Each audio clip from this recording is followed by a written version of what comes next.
Kaustubha Das here with the big announcement for Wisdom of the Sages listeners. This August will be Ashram month at the Super Soul Farm.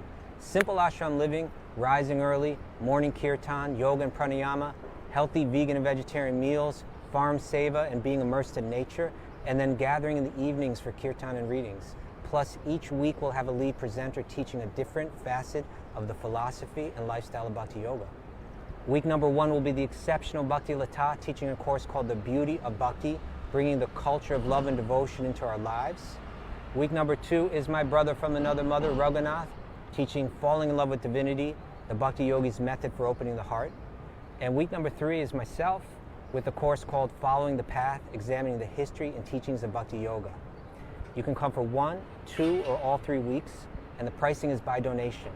For more dates and information, go to wisdomofthesages.com/events. Peace. Hey Raghunath, tell everyone about our Patreon community. Sure, Kaustubha. The Wisdom of the Sages Patreon community is an incredible online yoga resource. If you like the type of yoga wisdom and culture we share on the show, then our Patreon community is a great next step. This is a listener-supported podcast, and any level of sponsorship will unlock a wide range of live and archived classes, talks, and even workshops. Raghunath teaches, I teach, and we have a host of other excellent teachers on topics ranging from yoga philosophy, asana classes, storytelling, Ayurveda, kirtan, cooking, meditation, and a lot more. We even have an incredible online Bhakti 12-step recovery group. So if you want to check it out, go to patreon.com/wisdom of the sages. All right, let's get it on. Om Namo Bhagavate Vasudevaya.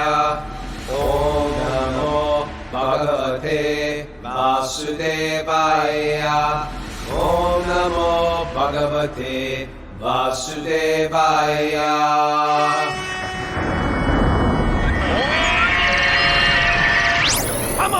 Live from Super Soul Farm, this is Wisdom of the Sages, a daily yoga podcast with your host, Raghunath, and co-host and senior educator at the Bhakti Center in New York, Kaustubha Das. Welcome to the show, everybody. Welcome to Tuesday's Srimad Bhagavatam study. And I'm here live with the crew here. We got Heinrich from Germany. We got Yvette from downstate. We got Vivi from Switzerland. And we got Sierra from Scranton. And we even have Vedasara Prabhu. Remember that great interview day we did where he got lost on the train when he was 5 years old and traveled around India and ended up in a holy city? I remember. Well, he's here and we hung out. I got to drive with them and hang out with them. And we got great people coming. Satchidananda Maharaj is here. He's coming at 11 o'clock. And Henry's Banu Nandini's here somewhere. Rachel, Vivi. Yeah, we got a whole crew. Heinrich. So many people. You're saying all the names I said already. Oh, did I? I'm sorry. Yeah. I was spacing out. But anyway, welcome everybody. And we have a big group out here on Zoom. If you're listening out there as one of the others are the people we don't know are out there. You can get on Zoom. It's sort of just, it's no better, but it's actually people like it better. People say they like it better. People say there's something more intimate. So if you'd like to get the secret codes to get on Zoom, you just got to email Mara from wisdomofthesages108@gmail.com. wisdomofthesages108@gmail.com. You got some hot news, Kaustubha. Tell the hot news. Hot news is that this weekend, New York City is the place to be with the Wisdom of the Sages retreat built around the New York Rath Yatra Parade and Festival. We call it our second annual. And now the big news is yesterday we got the word Raghunath Swami is going to come and be part of it. Be part of our retreat at the Bhakti Center. So if you're going, we're going to get some time with Raghunath Swami. Super excited. He's only in New York for 10 days. He's excited too. He's really excited to be part of it. Yeah. His return to New York after 3 years. That's pretty right. amazing. Pretty amazing. Mm-hmm. So anyway, looking forward to seeing you guys at that retreat this Sunday. And want to dive into this beautiful nugget So do we're remember from yesterday, there's a scarcity of nuggets around. So we're going to take this one nugget and tease it out. It's not because it's a scarcity of nuggets. There's nuggets are everywhere, Raghunath. That's what I say. Yeah, okay. Nuggets are in the air. but this is a long nugget that deserves to be broken down into several nuggets. There's depth in this nugget. Where is it coming from? Thomas Merton. And where particularly from? New Seeds of Contemplation. Okay.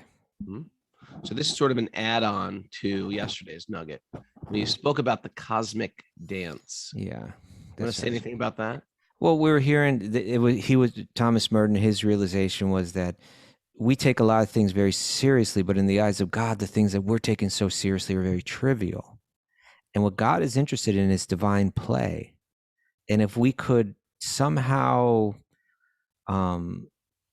let go of our obsessions with what we think is so important, what we get all caught up with and all obsessed with, then we might be able to hear his call and follow him into his mysterious cosmic dance. So this is the whisper of God. Oh, whisper. Okay. The whisper of Lord Krishna. So now we're going to hear more about that. How we might be able to hear that whisper in the things of this world that are going on, that we're walking right past him, left and right. We're not picking it up.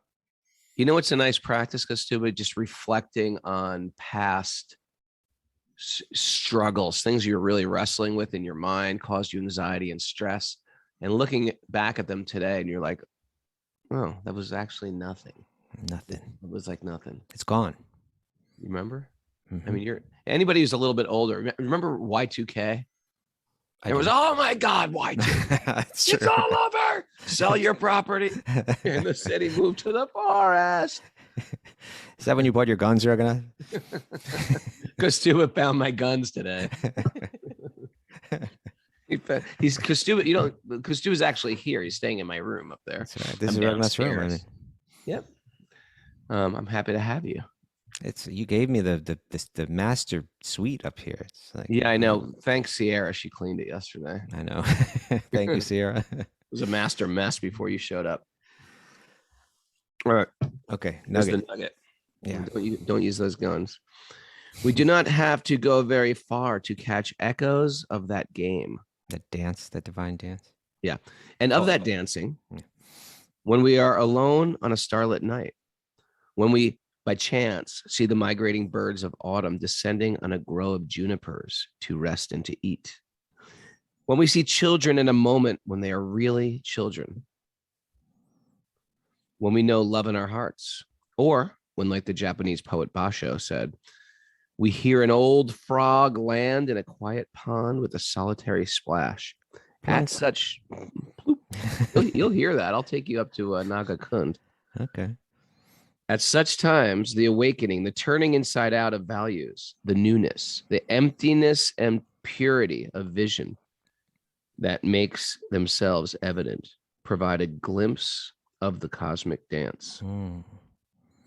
The emptiness and purity of vision that makes themselves evident, right? It's like our vision, our perception is so clouded by all the stuff that we take in all the time, and just begins to move into our awareness and just kind of shove everything else out. And then we walk around and there's so many clues to our existence. There's so many clues to what's beyond this material existence. And we're just not even picking them up. Thomas Merton was picking them up, There's a cacophony of noise, a cacophony of distractions around us. And this is our chance up here at the farm here. We have a chance to step away from the noise. Yeah. I'm going to look up the other noise. We're just going to see Kaustubha doing some cosmic dance. What's going on up there? He connected. He woke up. Yeah. But, it's interesting. He says the emptiness and purity of vision, right? That we should strive for that pure vision. We need to live a pure life. We need to eat pure food. We need to cultivate pure habits. We need to associate with pure people. And then our own vision will become pure. It will become less clouded by all of the junk. And we could maybe develop that vision more, and become conscious of it, consciously try to cultivate it. And he mentions here the turning inside out of values. Like again, I think that's going back to what he said earlier about like what is serious to men is often trivial to God. Like I thought other things were, I valued things that weren't really so valuable. There's something way beyond that. Let me turn it inside out. What I saw as valuable before is not so valuable now. And what I was walking right past as if it was nothing, it's really speaking so much to me. I think these contemplative monks like Thomas Merton were really tuning into that kind of thing. I remember when we first moved upstate, we just got, kids get so addicted to their phones or gadgets or devices. And adults as well. Well, I remember when adults as well, we think we can school the kids, but we're just as bad. But because we use them for work, sometimes we can say, well, I need it for work, but still it's incredibly addictive. I remember when we first moved upstate and, raising kids in New York City, it was difficult because you can't just send them out to play. You got to like, okay, now we're all getting dressed and going outside. And then you have these restricted parks where you take them to. So it was sort of like, for the first time, I sort of leaned into, okay, you can watch a show, you can watch a show, you can watch a show. And I started hating myself, but I had to put my kids in front of a TV if I needed some me space. And I remember when we first moved upstate, I got to trade it all in. It's like we were over the shows. You're going to trade in your iPad for a creek. You get a creek, and you're going to learn how to find fun in a creek. A sheep, a goose. But it's really true. It's really true, because those are like high level passion and ignorance attractions. It's not like they're not attractive. It's not like TV isn't attractive. They're entertaining. It's completely entertaining. Compelling. It's like it's like an energy, like a fire that is in it, and you stare at the fire. You can also build a campfire. We built lots of fires when the kids were small. We still build fires. But you ever notice when you get with around the fire, though? ever notice, Kaustubha, when you're building a campfire, you just stare at the fire in the same way you stare at a television set. I'm a little worried about that, Raghunath, when I see you staring at the fire. Not everybody stares at the fire like that, Raghunath. My face gets blank. No, it's just like you're just entranced by fire. You talk very little. You have just to think about it, right? You have to think about it. What is this element? Yeah, this element is fire. Is it's here in the fire, but it's here in the tree too. Right, the same element it's coming out of the tree. Look at it. Think about it. Where's it coming? It's coming from the sun. It's like, where's it? How did it get in the sun? Right. So you have the campfire, right? Then you have sort of like whatever, Gone with the Wind, or it's The Sound of Music, and then you have something like The Exorcist. It's all a type of like fire. You're watching, an electric thing shot in your face, and then you're watching some degrading, horrific Diablo, movie. They're all fire and they're all attractive, but one is degrading. One is they're just spinning the mind around. Yet these sattvic fires are pacifying the mind. Welcome. We're going to build a fire tonight. I was going to say, why don't we set a television on fire and stare at it tonight? Yes. That can be our ritual. And we'll throw some books in there as well. All right. Thank you for the nugget. Thank you. We're going to continue with this nugget tomorrow too. Guess what? We're on a new chapter today. Narayanam namaskritya naram chayamanarotamam devim saraswatim vyasam tato jayam madirayat. Before reciting the Srimad Bhagavatam, which is our very means of conquest, one should offer respectful obeisances to the Supreme Lord Narayan. Unto Narayan Rishi, the supermost human being, to Mother Saraswati, the goddess of learning, and to Srila Vyasadeva, the author. Nasta prayeshva bhadreshu nityam bhagavat sevaya bhagavati uttama shloke bhaktir bhavati naishtiki. By regular attendance in classes on the Bhagavatam and by rendering service to the pure devotee, all that is troublesome in the heart will become eradicated, and loving service to the Supreme Lord, who is praised with transcendental songs, will be established as an irrevocable fact. Om Agyanatamarandasya Gyananjana Salakaya Chaksurunmidatam Yena Tasmai Shri Gurave Namaha. I was born in the darkness of ignorance. My teachers are opening my eyes with the torchlight of knowledge. I offer my obeisances at their lotus feet. Reading from the Srimad Bhagavatam, Canto 4, Chapter 21, Instructions by Maharaja Prietu. We forgot to ask Mara if she had announcements. Mara? Jumped right over that. And she's too quiet to just butt in. You never notice that about Mara? She's very polite. The house is on fire. I don't want to disturb you guys, but everything's crumbling around you. That's because you're playing with fire too much. By the way, everyone is writing on the message board right now. I stare at fire too, Raghunath. With you, Raghunath. I'm not surprised we have a few pyromaniacs here. Okay. All right, back to your recovery group meetings today. The men meet at 11 and the women are meeting at 2. That's it. Well, All the you want to announcements. announce if there's still spaces for the Bhakti retreat this weekend in New York City at the Bhakti There are Center? spaces, yes. Yeah, let's not announce that. You go to the Bhakti Center website, right? bhakticenter.org. Or Yeah, .org. I hate .org. Why? Org. Come on, let's go. I hate .net and I hate .org. I hate .net more worse than org. Okay, let it go, Raghunath. Try to let this hate out of your heart. Whenever I hear about someone's like, oh, I'm .net, I was like, oh, you loser. I'm so sorry you got that one. No, .org is for like nonprofit organizations. I know, but I'm just saying .net. It's such like a B movie, isn't it? I don't see it that way. You don't see it that way? Come on. All right, let's go on with this. Okay. He just Instructions by purchased Maharaja Kaustubha.net, didn't he? That's what's going on. Talk about a squirrel. Come on. The great sage Maitreya told Vidura, when the king entered his city, it was very beautiful, decorated to receive him with pearls, flower garlands, beautiful cloth, and golden gates. And the entire city was perfumed with highly fragrant incense.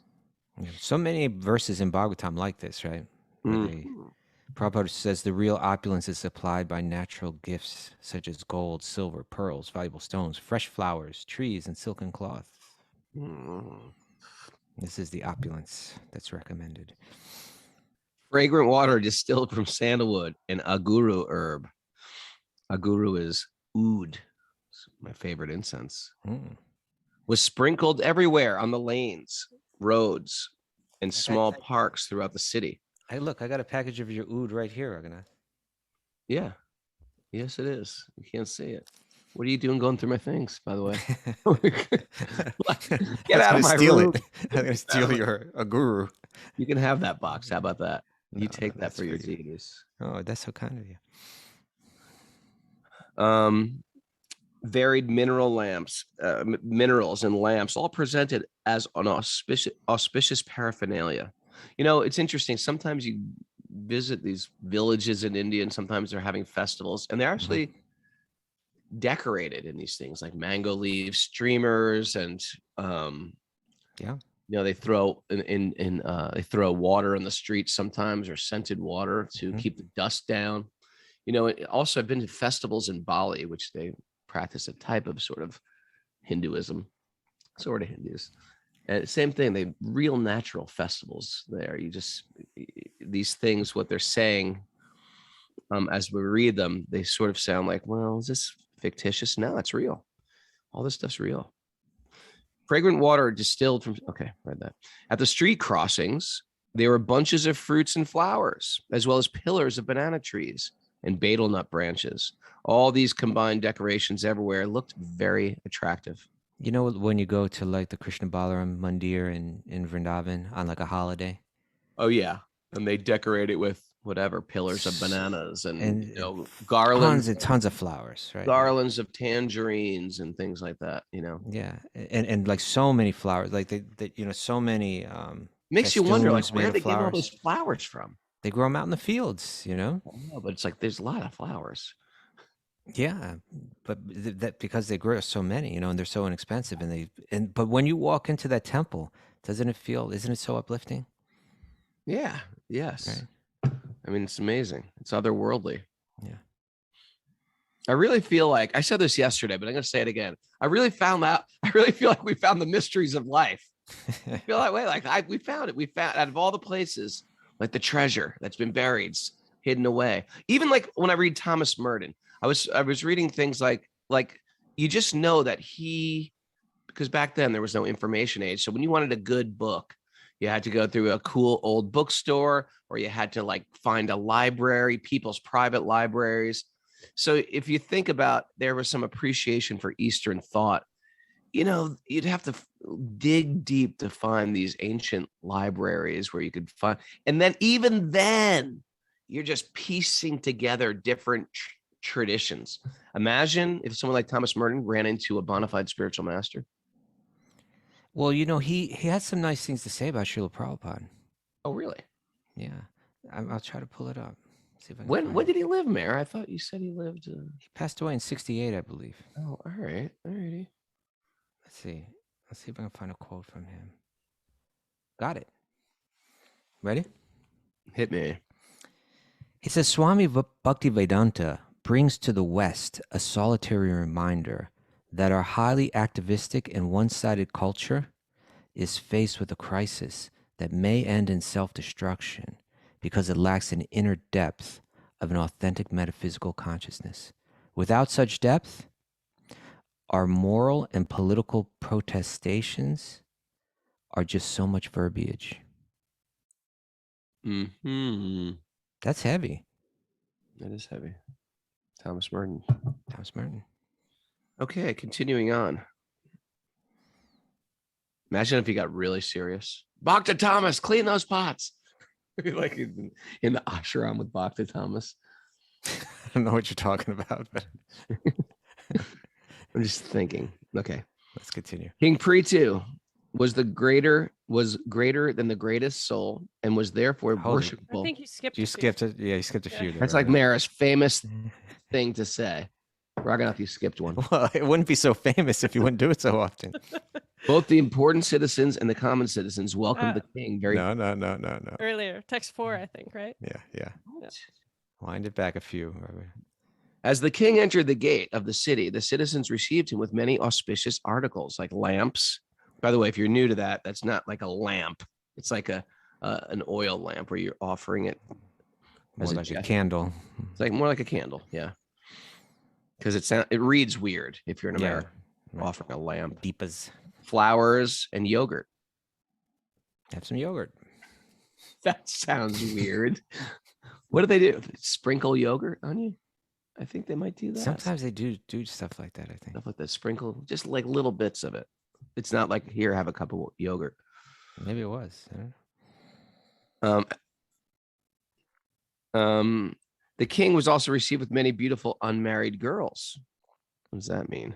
Whose bodies were bedecked with What do you mean? What does that mean? Especially not presented to him like as his wives. No, they came out and they greeted just him. sort of like welcoming him. Yeah, they all put on their fancy clothes and they Little got all dance dressed or up and they something. all Checking in. Okay, they were dressed very nicely, especially with earrings that collided with each other and made a jingle. When the king entered the palace, conch shells and kettle drums were sounded. Priests chanted Vedic mantras, and professional reciters offered different prayers. But in spite of all this ceremony to welcome him, the king was not at least bit affected. He was humble, right? Even though he was being glorified. Okay, yeah, that's what they mean. Okay. Both the important citizens and the common citizens of the king welcomed him very heartily, and he also bestowed upon them their desired blessings. King Prietu was greater than the greatest soul and was therefore worshipable by everyone. He performed many glorious activities in ruling over the surface of the world and was always magnanimous. After achieving such great success and reputation, which spread throughout the universe, he at last obtained the lotus feet of the Supreme Personality of Godhead. Ooh. Okay, back to the narrators. Sudha Goswami continued. Oshanaka, Going way back, that's stage level 1. We're going all the way back. This is where the whole thing started. Sudha Goswami, who is the head of a bunch of sages. I'm sorry, he's the speaker, and Shaunaka Rishi, who's the head of all the sages. They're having this conversation. Oshanaka, leader of the great sages, after hearing Maitreya speak about various activities of King Prietu, the original king, King Prietu, the original king, who was fully qualified, glorified, and widely praised all over the world, Vidura, the great devotee, very submissively worshipped Maitreya Rishi and asked him the following questions. So Back down to Sudha stage level Goswami and 3. Shaunaka Rishi are having a conversation about these other people who are having a conversation about what we just read about. Yes. So now Vidura is speaking. Okay. My dear Brahman Maitreya, it is very enlightening to understand that King Prithu is enthroned by the great sages and the Brahmanas. All the demigods presented him with innumerable gifts, and he also expanded his influence upon personally receiving strength from Lord Vishnu. Thus, he greatly developed the earth. Excuse me. Prithu Maharaj was so great in his activities and magnanimous in his method of ruling that all the kings and the demigods on various planets still follow his footsteps. Who is there who will not try to hear about his glorious activities? I wish to hear more about Prithu Maharaj because his activities are so pious and auspicious. The great saintly sage Maitreya told Vidura, my dear Vidura, King Prithu lived in the tract of land between the two rivers, Ganga and Yamuna. Because he was very opulent, it appeared that he was enjoying his destined fortune in order to diminish the results of his past pious activities. Right? So pious activities, you get good rewards. That's how you get good. If someone has some good karma, they've done something to give them that good karma.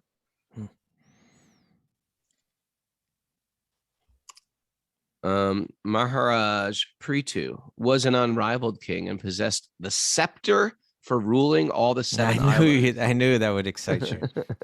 The scepter, the ruling scepter, for all the 7 islands on the surface of the globe.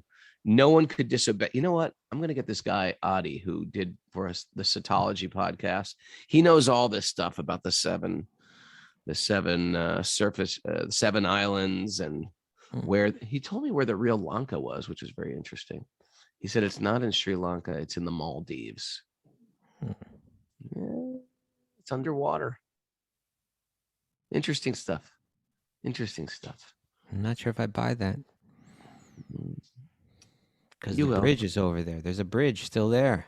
Who knows? That could be. Sri Lanka could be part of the bridge going to the Maldives. He quotes Prabhupada a lot too, in purports. Yeah. Okay.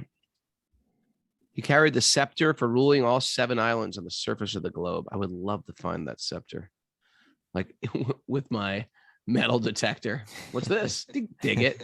It's a scepter. That's our prank that we're going to pull on you one day, Raghunath. We're going to make you believe that you found Maharaj Pritu's scepter underground. Any treasure would be a great prank. Any treasure would be a good prank. I'd be so happy, and then you would ruin it for me. Tell me, it's a joke. We buried this thing. Once upon a time, King Prithu initiated the performance of a very great sacrifice in which great saintly sages, brahmanas, demigods from higher planetary systems, and great saintly kings known as Raja Rishis, right? Like kingly sages. They all assembled together. You know, you missed the last part of the previous verse. It said no one could disobey his irrevocable orders. But the saintly persons, the brahmanas, and the descendants of the Supreme Personality of Godhead, the Vaishnavas. And there's a term that he uses there for the Vaishnavas. You see what it is? No, I don't have my Sanskrit open. Achyuta Gotrata. Ah, the Achyuta. They're in the lineage of Achyuta. Yeah, the Gotra, right? What's a Gotra? This is when we need our Indian correspondent. Yeah. Gotra is like a family lineage. If you meet any like respectable Indian man or woman on the streets of New York and say, what is your Gotra? They can trace their family lineage, back to the sages. Back to the sages. Yeah. Most of us, I don't know my family. I don't know even my great grandfather. Like Henry is a little bit more cultured. Haridas. If you ask him, Henry's got like the coat of arms of the Sholkov clan in his house. Going back to some German, king or something. But in India, they'll trace it right back to Bhardwaj, Gautama, Kaudinya.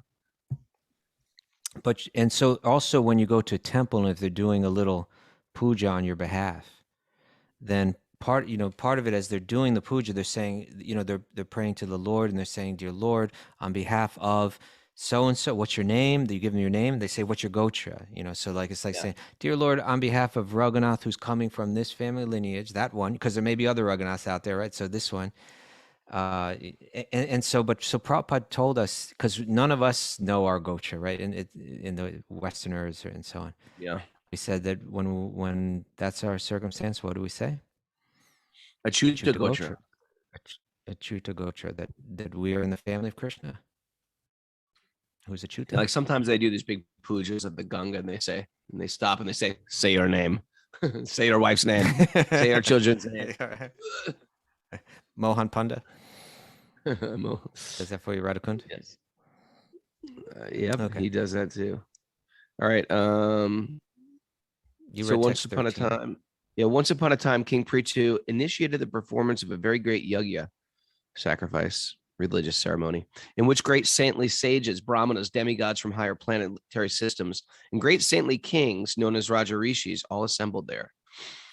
So in that great assembly, Maharaja Prietu first of all worshipped all the respectable visitors according to their respective positions.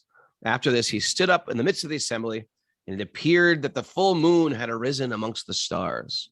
King Prithu's body was tall and sturdy, and his complexion was very fair. His arms were full and broad, and his eyes as bright as the rising sun. His nose was straight, and his face very beautiful. I guess that's a good thing, a straight nose. And his personality, very grave. His teeth were set beautifully in his smiling face. The chest of Maharaja Prietu was very broad, and his waist very thick. And his abdomen, wrinkled by lines of skin, resembled in construction a leaf of a banyan tree. Yeah, like a six-pack. Oh, that's what they mean? Wrinkled by lines. Yeah, six-pack abs. Yeah. I thought it was sort of flabby. Wrinkles. Yeah, I know. Wrinkles is a word that doesn't convey it as well, at least in our age. Yeah. But you've seen a banyan leaf, right? And it has those divisions. Yes. So we say six-pack because that's where our heads are at, right? But there they say it's like a banyan leaf. His navel was coiled and deep, and his thighs were of a golden hue, and his instep was arched. The black, slick hair on his head. Oh, I never pictured him having black hair, but okay. The black, slick hair on his head was very fine and curly, and his neck like a conch shell. Don't ask. What do you think? He was like a strawberry blonde or something? He's in India. I sort of did, but that's sort of my projection, Right. He was decorated with his neck was decorated with auspicious lines. Oh, you've seen necks like that? People with a neck like a conch shell? Have you seen that before? What does that mean? I've seen it. In India, sometimes you see people the neck is just like a little bit chubby, and it just has like it's like a conch shell has that line that goes around it. Yeah, it's like unique to Indian necks. I've seen it in India. I can just say that. Remember Nanda Nandan, who used to have who used to live out in the Goshala in Vrindavan? Yeah. His kids had it. It was like clear as a bell. You could see it. And Priyaji's got some insight into necks here. Oh yeah. Okay. If Priyaji read that, if Prabhupada said that if someone's got these 3 lines visible on their neck, that means in their previous life they were from higher planets. You see? Just thought we'd share that. Okay. It's all true. It's all true. Don't doubt this stuff. This was from the purport from text 15. The face is the index of the mind. Yes. One's mental constitution is exhibited by their facial features. The bodily features of a particular person are exhibited in accordance with their past deeds, and according to one's past deeds, their next bodily features, whether in human society, animal society, or demigod society, are determined. This is proof of the transmigration of the soul through different types of bodies. Saintly people can look at someone's face and just see if they're corrupt or honest. My guru was like that, wasn't he? Right? They just see your face. Yeah, size you right up. Size you right up just by your face. You could actually, they actually are trained to judge a book by its cover. Right. Okay, continuing on. No pious one. Mhm. Black slick hair. I don't think you finished that one. The black, slick hair on his head was very fine and curly, and his neck, like a conch shell, was decorated with auspicious lines. He wore a very valuable dhoti. Interesting. Yeah. And there was a nice wrapper. That's like a chudder, right? On the upper part of his body. Mhm. A wrapper. Never heard that. A rapper. I don't think they mean there was a guy rapping. There's a nice rapper. Which was it? It wasn't like a gangster rapper. King. There's a nice rapper. A nice rapper. He wasn't a gangster rapper. He was a nice rapper. It's like MC Yogi was there. There you go. The nice rapper. As Maharaja Prietu was being initiated to perform the sacrifice, he had to leave aside his valuable dress, and therefore his natural bodily beauty was visible. Remember we had MC Yogi on the show? I do. That was good. It was right here. Yeah, he was nice. He was a nice rapper. He's a nice rapper. It was very pleasing to see him put on his black deerskin and wear a ring of kusha grass on his finger. I want to do that. A ring of kusha grass. You've never done that before? No.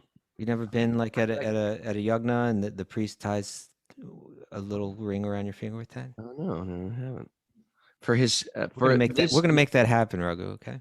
Put a black deerskin on me and kusha grass. Well, I don't know about that, but Can you Google up black deerskin, Mara? I want to see if that's the musk deer. Sure. I thought she'd already be on that. I don't think the musk deer is necessarily black.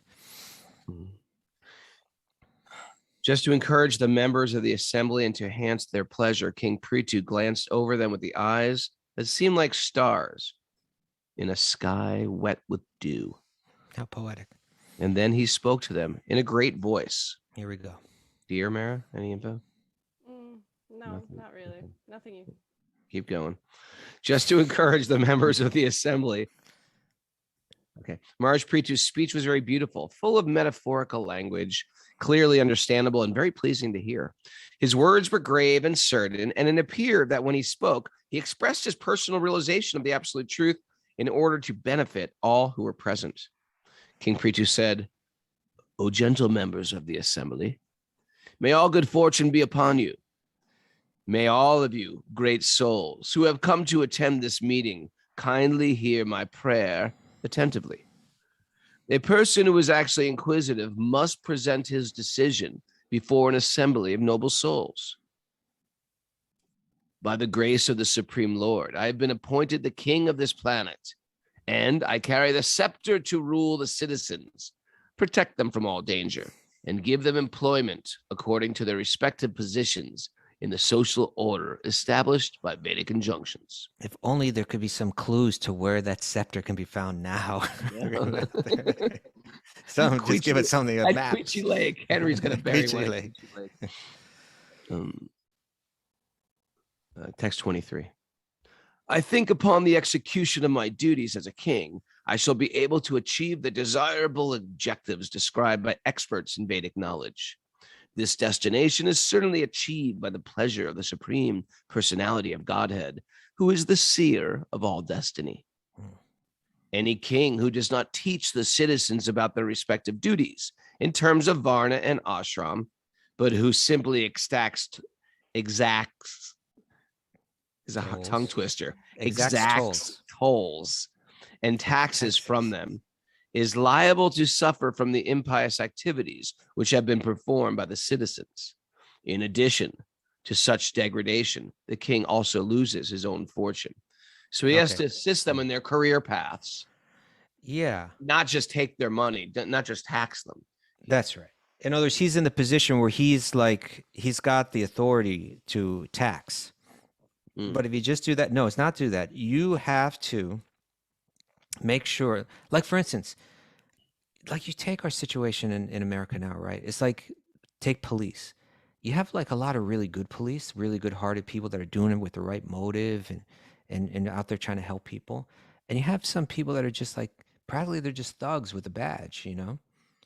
And they're just, you know, running around, you know, using their authority, being violent, whatever it may be. And then you have in between too, But here's saying like that king, they were responsible to make sure that everyone's following their duty properly, right? And as we were speaking about on Saturday, so much of that has to do with like investing the right values, the right ethics, the code of that they live by, that become deeply ingrained in them. So it's the king's duty to make sure that everyone's getting that. It's the king's duty to make sure that the business leaders are charitable and are kind and are caring for others. If they see within society that there are people that are struggling to get by, even though they're doing work, even though they're working, then it's his duty to step forward and say, hey, you got to follow your duty. And I'm the king and I'm going to enforce it. It'd be interesting to meditate upon, like, what if all of a sudden there's a Vedic society? Yeah. What role are you? Like, where would we be? You know what I mean? There'd be no draft. All the warriors would come forward, right? Yeah, they want to do it, right? They want to fight. I'll fight. I'm looking for a good fight. Yeah, it's kind of like all the police to go out there. It's something like that, right? In other words, like when there's no war, you're maintaining the law and order in your neighborhood. Mm. And then when there's a war, it's just like all the police go out and fight. Nobody else has to go there. Yeah. Okay. Let's get on with this. All right. Mara, what would you be? Sudra.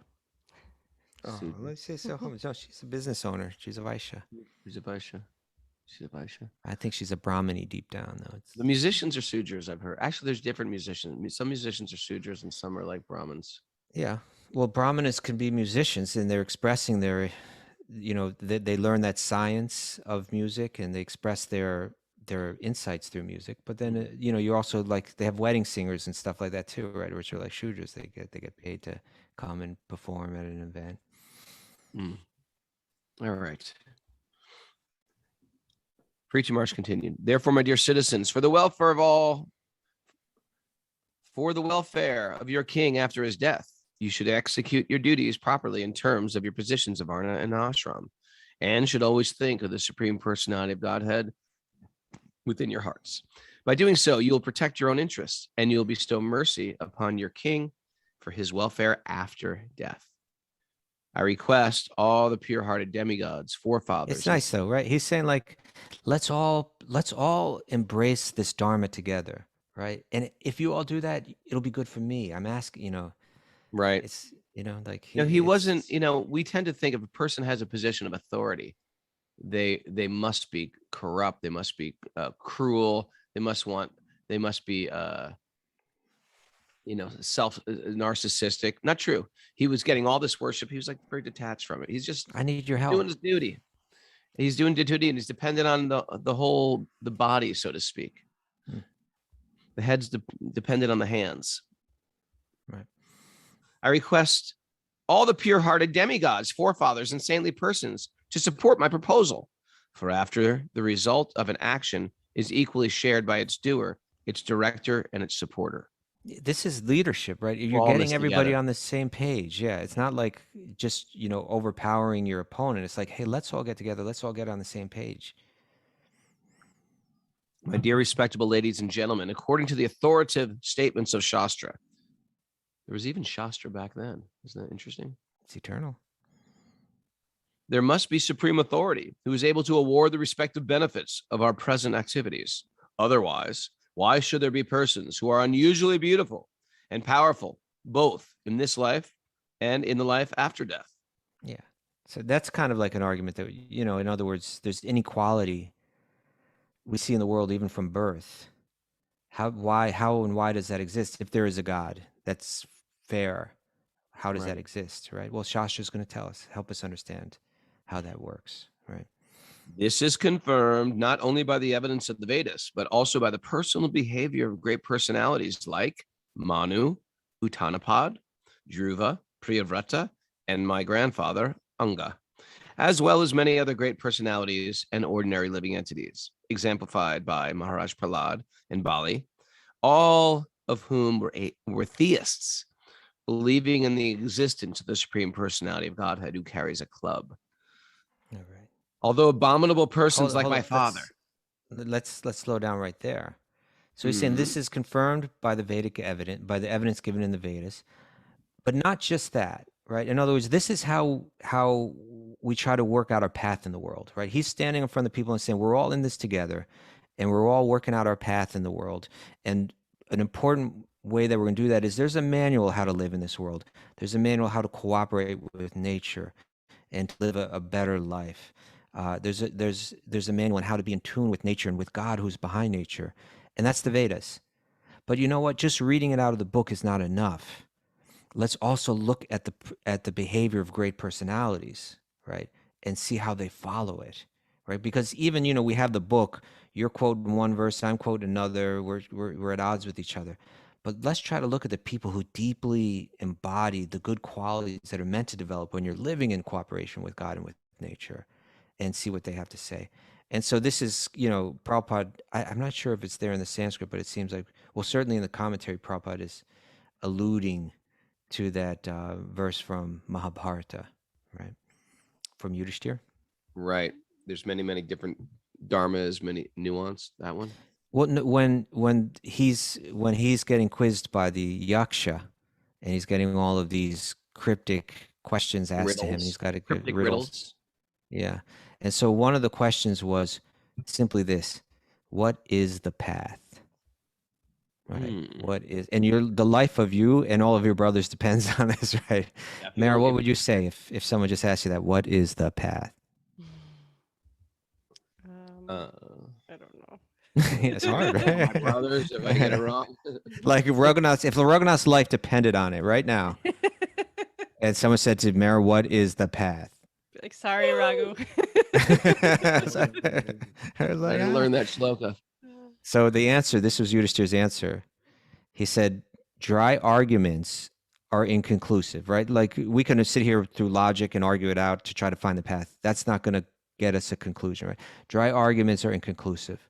A great personality whose opinion does not differ from others is not considered a great sage, right? Like this is like academia, right? Where you're always trying to defeat your, like how do you get established as an important academic? You have to write a book where basically you like say the previous people were wrong and I'm the first one to be seeing it right, So a great personality whose opinion does not differ from others is not considered a great sage. Simply by studying the Vedas, which are variegated, one cannot come to the right path by which dharmic principles are understood, right? Even the Vedas, just by reading them, it's not going to get you there. Well, how do you get there? The solid truth of dharmic principles is hidden in the heart of the unadulterated self-realized person. Consequently, as the Vedic literatures confirm, one should accept whatever progressive path the mahajans advocate. Right. That's what you'd have to say, Mara. Keep that in mind. Whatever path the mahajans advocate. Mahajana yena gata sapanta. Right. Whatever path they lay out, you follow that path. Mahajans are like the great janas, the great people of the past. And of course, Prabhupada lists them at the end of the commentary. Oh. Now, Mara. Now, this Raghunath's life depends on this. Name the mahajans. At least 7. The How many Kumars. Okay, well, only counts as one. Yep. Janak. Yes, that's a hard one. Janak is 2. His father, yeah. Prahlad. 3. 3, good. Shiva. 4. Yamaraj. Yes, 5. 5. Is Shiva 1? Yes, Shiva's 1, but 5. Okay. 2 more. Oh, look, Karuna's jumping in. Narada? Is Narada 1? I didn't think Narada was Yamaraj, Karuna. Narada. Yes, Narada is 1. Yes. Okay. Narada. Thank you, says Karuna. no, not 1. Who? Bhishma. Oh. Sukadev Goswami? Yes. Sukadev, you did it. You saved Raghu's life.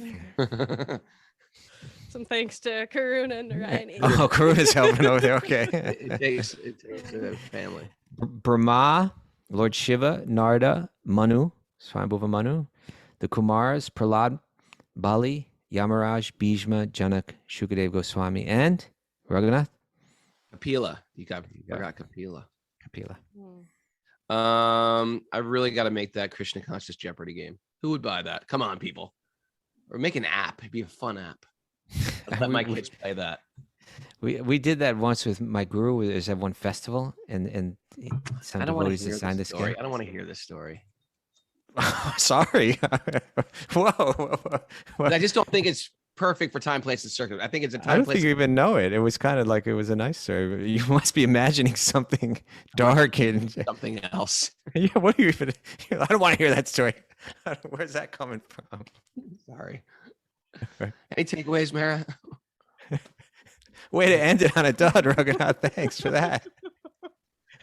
Oh, sorry about that. I didn't mean it like that. I just thought you were going to. I've been dreaming of this Krishna Jeopardy game for years, and I just every now and then someone throws in a jab like, "No, I don't think Prabhupada would like that." No, he was the one that was behind the game, Raghunath. Okay, all right, sorry. Someday I'll tell you this story. You're into it, okay? Yeah. Takeaways? Yes, takeaways, Mara. There's a cacophony of noise and distraction. Yeah, I was wondering if that's redundant. Can you say that? There's a cacophony of noise because a cacophony. What is a Maybe cacophony? a cacophony of distraction would be better. That's better. That's better. I caught myself when I said it. I was like, "This is good." I was like, "It's not good." By the way, before we go on, did you like me reading in character? Yeah, I liked it. You like that? You know where I got that from? I'm listening to the Chaitanya Charitamrita on YouTube from the Bhakta Maharaj. Yeah, and he really gets into character, like. So I gotta. Hey, we're cacophony of distraction from Scranton, Pennsylvania. Okay, continue on. Cultivate pure vision. Cultivate pure vision. Okay, Cultivate it. Take that. You like that one, guys? All right, you guys are. These guys are gonna clap if they like it. Okay, go ahead. Trade in your iPad for a creek. Okay. Do you hear that clapping? Clapping. I thought it would be more enthusiastic, to be honest. It's a bad mic for picking. The mic up. doesn't pick it up. Yeah. Right. Yeah, they're really clapping. The head is dependent on the hands. Yes. Head is no response to that. Nothing. All right, thumbs down. They're not nothing. They're okay. Continue. Follow the example of great souls. All right. Thank you. They're clapping for that one. Thank you. Thank you. The Vedas are a manual for how to live in harmony with God and nature. Okay. Clap meter 7 on that one. Okay. Raghuhates.org and .net. Come on. Nothing. MC Yogi is a nice rapper. He sure is. Yeah, come on. MC's a very nice rapper. Everybody clap for that one. Thanks, everybody. Is Is that that it? That's it. Okay. Kaustubha.net. Join us for Kaustubha.net. Oh, what happened now? Oh, come on. I'm getting my DJ skills are just like I'm losing them. We should get MC Yoga. When we get really big, we're gonna get MC Yoga to be our own private DJ. He's an MC. Mara He's not a just DJ. in front of the computer, Googling every word we say in case I ask her a question. Black deer. She's on it. Thanks everybody for joining us. What day is it today? Tuesday? Feels like Friday. Tomorrow's Wednesday. We're going to be here tomorrow, 6 a.m. Wednesday. Greg DeGace, who's on a plane heading here right now with his mask on. And Ashram month is happening. You want to get away, live in an ashram, come live with us. It's fun. Besides learning various ashram skills, we'll wrestle, roll down hills, blow dandelions in each other's faces, grab each other by the wrists, swing each other around in circles, laugh unabashedly. Is that for everyone or just you and Kaustubha?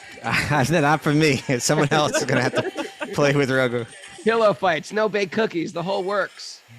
It's all going to happen. That's what we learn in the ashram. All those skills. That's happening. And also Italy is happening. And there's a couple spaces left. When Henry gets here today, I'm going to hit him right with a pillow when he walks in the door. Everybody's asking to hear the story now, Raghunath. You're ignoring it. All right, tell the story. It's kind of like anticlimactic now. You kind of took all the wind out of the sails. It better be a good story. It's that. Well, it's not, it would have worked at the time, but now all it was that someone had put together this Krishna quiz game, and we're at this festival, and then my guru said, okay, who wants to do like eat watermelon or something? Like there are different choices, and who wants to do the Krishna quiz game? And like everyone was afraid, because like if you're answering all the questions wrong in front of your guru and all that, it's just like it's embarrassing. So like almost nobody raised their hand for that, and he said, anyway, we're playing the Krishna quiz game, and then we play it. That's all. It could be a fun game. It would have worked at the time, Rona, but then I don't want to hear this story. What was it? Sorry that was about heavy, that. Grumpy mood. What did you think I was going to say? I thought you were going to say, Prabhupada didn't want Krishna quiz games. And I was like, I'm trying to build this. You see, Raghunath, this is something you feel I'm judging you. I'm not, Raghunath. I appreciate you. Do you? I see you as superior to me. I'm not your judge. That was a Hare Krishna used as a word when you say, don't say that. That's Hare Krishna. What's that? And there's the I'm disgusted, Hare Krishna. Ever do that one? Hare Krishna. That was done at the cleansing of the Gunjita temple, right? Everyone was just saying Haribo, Haribo. For everything. I'll take fallen gurus for 400. Well, that's another type of game. That's another game. How about Krishna Leela? Krishna Leela for 800. I'm down. You want to play it? Yeah, but you don't gamble with coins. You gamble with like Maha sweets. You would be like, Bing. I'll take Bhagavad Gita chapter 7 for 500. Right? That'd be you'd go for that category, right? It's the Daily Double. Okay, I'd like to. You just want to host it. You're like Kramer when he got like the setup from the Merv Griffin show.